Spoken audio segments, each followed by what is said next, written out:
Papua merdeka lagi. Papua merdeka! Papua merdeka! Papua merdeka! Kita harus merdeka! Kita harus merdeka!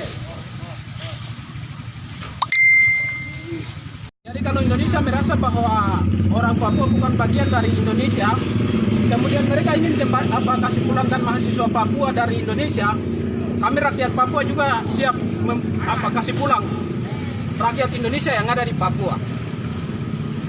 Karena hari ini mereka membuktikan bahwa orang Papua yang ada di luar Papua tidak ada kenyamanan bagi mereka.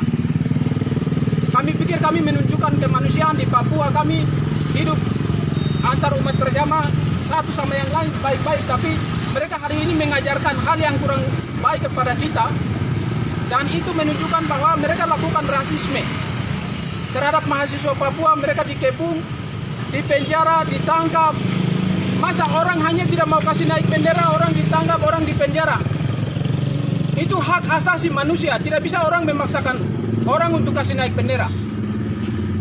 Jadi kami minta 1 kali 24 jam dari sikap ini kami buat, kalau tidak kasih keluar kami akan mobilisasi rakyat bangsa Papua, akan menduduki di mana-mana.